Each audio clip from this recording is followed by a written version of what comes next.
Bueno, hablamos de las vacaciones, de qué hacer con los chicos y algunos tienen suerte de irse de vacaciones a algún lugar. Y lo que menos uno quiere obviamente es vincular ese periodo donde todo tiene que salir bien, donde las expectativas son altísimas, a los problemas de salud. Pero en la práctica suceden y siempre hay alguno que se pueda enfermar o que pueda tener alguno que otro problema que responde muchas veces a los lugares que nosotros vamos sin haber previsto las circunstancias que se pueden presentar. Por eso es que decíamos que la medicina del viajero empieza a ocupar un lugar muy importante, que tiene que ver obviamente también con la vacunación. Está con nosotros la doctora Micaela Mayer-Wolf, que es especialista en este tema y nos va a contar, haremos un repaso conjunto sobre todas aquellas cosas que tenemos que tener en cuenta, inclusive desde el botiquín, ¿no? Imagino, ¿no? Desde la medicación que llevamos, que no se toma vacaciones, las patologías que por ahí tenemos y que debemos de llevar y que nos acompañan también de vacaciones, lamentablemente, pero es así. Exactamente.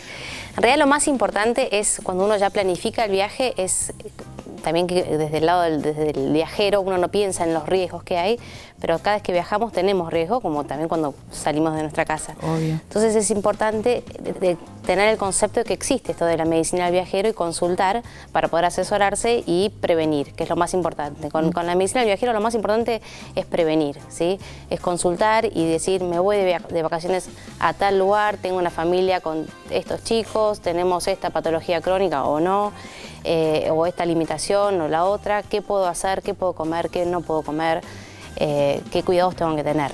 O sea, que el médico nos va a poder o nos va a saber informar acerca de cuáles son los posibles riesgos en función de lo que a mí me pasa. Exacto. En realidad nosotros lo que siempre le preguntamos al paciente que viene primero es ¿dónde viajas? Sí.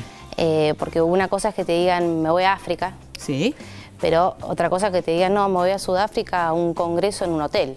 Sí. Entonces ahí el riesgo es totalmente distinto que el que se va a hacer un safari o, ¿sí? O el que va a hacer trabajo. Pero lo que no significa que, por ejemplo, el hecho solamente de cambiar de ámbito también implica un riesgo y ciertas consideraciones. Por ejemplo, nos vamos al sur o nos vamos a la costa, los riesgos del agua, aquellas cosas que manipulamos, la alimentación, el control, ¿no? Todas esas cosas también son importantísimas. Exacto, exacto. Y más en esta época del año que empieza el calor. Nosotros lamentablemente este año tuvimos mucha lluvia, mucha inundación, con lo cual eso también acarrea otro tipo de infecciones. Los mosquitos, el cuidado de los mosquitos es fundamental.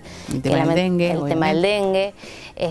Todas estas enfermedades o infecciones transmitidas por mosquito, la sintomatología es muy parecida entre todas, es como muy inespecífica. Entonces es importante a esa persona que volvió de viaje, que volvió del norte, que estuvo en Brasil o que estuvo en el sudeste asiático, que estuvo expuesto a mosquitos y que vuelve con fiebre de repente, que uno dice, bueno, tengo fiebre o me duele el cuerpo, pero bueno, no sé, tomé frío en el avión o tomé frío en la playa o el aire acondicionado o lo que fuera, y que no le da importancia y que en realidad hay que, por lo menos que nos haga ruido de que estuvimos en un lugar que es endémico para dengue o para malaria, como que por lo menos nos haga ruido y entonces ahí sí consultar a un especialista. Perfecto. Y ofrecer esta información, ¿no? Que esto también tiene que ver con la responsabilidad que nosotros tenemos para con la comunidad. Si nosotros estuvimos expuestos a esta situación y tenemos esta sintomatología, poder transmitirla en este sentido para que, bueno, nos evalúen con otros ojos, ¿no? Porque, como decimos, que nos orienten. Que nos orienten, sí, sí, obvio. Sí, porque muchas veces uno vuelve de viaje a la costa o lo que fuera y dice, y sí, me picaron mosquitos porque es verano y pasó. Ya está, y pasó, o tomé frío, entonces estoy con fiebre, estoy medio achuchada, y uno deja pasar los días porque te vas aclimatando, vuelves al trabajo, a los chicos a la rutina, lo que fuera, y la fiebre persiste. ¿Qué impacto tiene la vacunación también en esto, no? Por ejemplo, me tocan las vacunas de acá a 15 días, pero justo me voy de vacaciones. ¿Anticipo las vacunas que me corresponden, le corresponden a mis hijos justamente para poder reducir al máximo muchas cosas o muchas veces dicen, bueno, ¿cuándo me hace efecto la vacuna? Claro. Sí, hay mucho mito también en la vacuna que de repente dice, ay, ayer me dio una vacuna y hoy tengo fiebre. Lo cierto es que hay distintos tipos de vacunas. Hay vacunas que son a virus vivo, que sí son las que uno de repente puede tener fiebre o algún tipo de sintomatología. Y en cuanto al viajero, por ejemplo, una vacuna muy importante es la vacuna de la fiebre amarilla. Sí. Que es a virus vivo. Entonces, tampoco es, digamos, la panacea en el sentido, es prevención, pero también tiene sus efectos adversos a considerar. Entonces, Por ejemplo, en el año... ¿Cuáles son? Porque, por ejemplo, a las personas mayores se les recomienda no darse la vacuna de fiebre amarilla, y uno dice, ¿pero por qué? ¿Qué es lo que pasa? Está contraindicada en los pacientes inmunosuprimidos, pero no de repente el que es diabético, entonces es considerado un inmunosuprimido, sino el paciente que está bajo un tratamiento quimioterápico o un paciente trasplantado con defensas bajas, el paciente HIV con defensas bajas, en los menores a 1 año y en los mayores a 65 años. Ahora, estos son contraindicaciones algunas relativas, porque de repente viene un paciente de 80 años, pero en muy buen estado físico, muy buen estado general, digamos, y que se va a ir al Amazonas a hacer un safari con sus nietos, y la verdad que uno mide riesgo-beneficio, porque los efectos adversos, digamos, los que consideramos graves son los que llamamos la enfermedad viscerotrópica o neurotrópica, ¿sí? Que básicamente es como si nos diera un poco de fiebre amarilla, por decirlo así, ¿no? Entonces, y que se ve más frecuentemente la neurotrópica en los menores a 1 año y la viscerotrópica en los mayores a 65 años. Ahora, cuando decimos esto no es que se ve con mucha frecuencia, ¿sí? Es un caso... Pasa esporádicamente, pero puede suceder. Pero hay que saberlo y hay que avisar, ¿sí? Pero, de todas maneras, nosotros, por ejemplo, siempre le decimos a los pacientes, te damos la vacuna de fiebre amarilla, que también es importante acordarnos que tarda unos 10-15 días en... Con lo cual, si te vas el día anterior no sirve, porque vas a estar expuesto de la misma manera si no la tendrías. No sirve, y además el certificado de validez internacional, que es lo que vale. Claro. Ellos, por ejemplo, en la frontera a Brasil...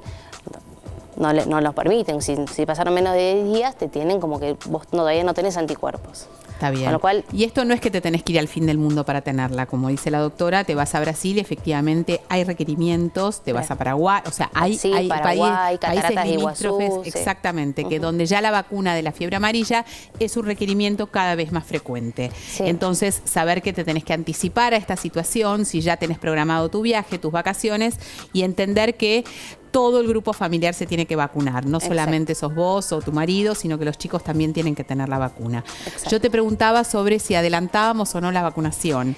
No, a ver, la vacunación en sí, digamos, la vacunación de los chicos tiene que estar al día, ¿sí? Y eso no, el viaje en sí no te va a cambiar, para nada. Perfecto, para nada, no te cambia para nada. Está bien. Es mejor que esté vacunado obvio. Bueno, hablemos ahora de la medicación. Esto que es fundamental, que no se toma vacaciones, que hay determinadas patologías que requieren de una medicación siempre la misma, y que por ahí, si se te acaba, estás en un lugar diferente y no la encontrás. Y ahí entras como una desesperación. Sí, eso hay que ir prevenido, ¿sí? El paciente que tiene medicación crónica la tiene que llevar acá y tiene que calcular los días que va a tomar.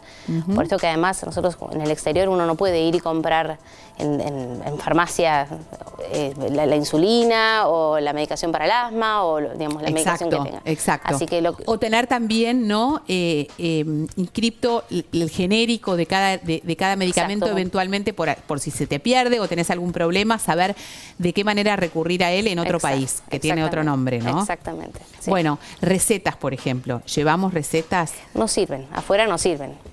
Por eso hay que llevarse el botiquín. Exactamente. La receta afuera no sirve.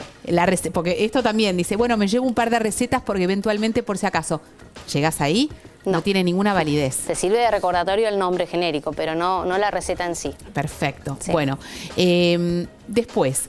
Nosotros pensamos, tengo chicos alérgicos, yo soy alérgica, me llevo alguna, no sé, inyección de tal cosa o de tal otra. Esto es una recomendación, pero con la instrucción médica previa, porque también acá me da la sensación, te pregunto, como un riesgo en este sentido. Sí, a ver, nosotros, por ejemplo, en nuestro consultorio de medicina del viajero tenemos un folleto y tenemos una recomendación de un botiquín del viajero, ¿sí? Sí. Que para el alérgico incluye la ampolla de corticoide, ¿sí? Pero que el paciente se supone que ya sabe cómo usarlo, porque es su medicación de base acá, digamos, no de base de todos los días, pero de que si tiene alguna reacción alérgica, alguien del grupo familiar sabe cómo ponerla.